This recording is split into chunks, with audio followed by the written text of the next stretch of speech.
નમસ્કાર દર્શક મિત્રો, આપ જોઈ રહ્યા છો એનએન ન્યૂઝ. હું છું એન્કર અર્પિતા પટેલ. હવે જોઈએ અગત્યના સમાચાર.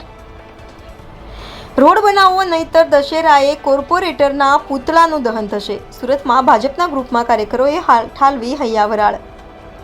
ભારે વરસાદ બાદ સમગ્ર રાજ્યમાં રોડ રસ્તા તૂટી ગયા છે, ત્યારે સુરતમાં પણ રસ્તાઓની હાલત કથળી ગઈ છે. ત્યારે રોડ રસ્તાની બદતર હાલતને લઈને ભાજપના નેતાઓ ડાઈ વાતો કરી રહ્યા છે, પરંતુ લોકોની વચ્ચે જતા કાર્યકરો હવે ફફડી રહ્યા છે, જેની અસર ભાજપના જ ગ્રુપોમાં દેખાઈ રહી છે. ભાજપના કાર્યકરોના ગ્રુપમાં કોર્પોરેટરને ચેતવતા મેસેજ વાયરલ થયા છે, જેમાં સ્પષ્ટ સંકેત અપાયા છે કે ઝડપથી રસ્તો બનાવો નહીંતર દશેરાએ રાવણની જગ્યાએ કોર્પોરેટરના પૂતળા દહન થશે.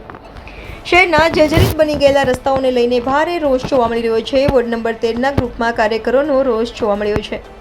વોર્ડ નંબર 13ના ભાજપના કાર્યકરોના વોટ્સએપ ગ્રુપના સ્થાનિક કોર્પોરેટરના ફોટા લખાણ સાથેની ઇમેજ વાયરલ કરવામાં આવી છે, જેમાં કાર્યકરોની હૈયાવરળ ઠાલવવામાં આવતા મેસેજ વાયરલ થયા છે, જેમાં સ્પષ્ટ રીતે કાર્યકરોએ લખ્યું છે કે સ્થાનિક કોર્પોરેટરોને લોકોના રોષનો ભોગ બનવું પડે છે. વોર્ડ નંબર 13ના ભાજપના કાર્યકરોના વોટ્સએપ ગ્રુપમાં સ્થાનિક ભાજપના કોર્પોરેટરના ફોટા સાથેની ઇમેજ ફરતી થઈ છે, જેમાં કોર્પોરેટરોને મતની કદર કરવાની નમ્ર અપીલ કરવામાં આવી છે. ઇમેજમાં લખાયું છે કે ગણેશ ઉત્સવમાં તો રોડ રસ્તા બન્યા નહીં, હવે નવરાત્રિ મહોત્સવ પહેલાં શેરી મોહલ્લામાં રોડ રસ્તા બનાવડાવો તો આપશ્રીઓનો આભાર. જો એમ નહીં કરો તો લોકોએ દશેરા રાવણની જગ્યાએ કોર્પોરેટરના પૂતળા સળગાવાશે.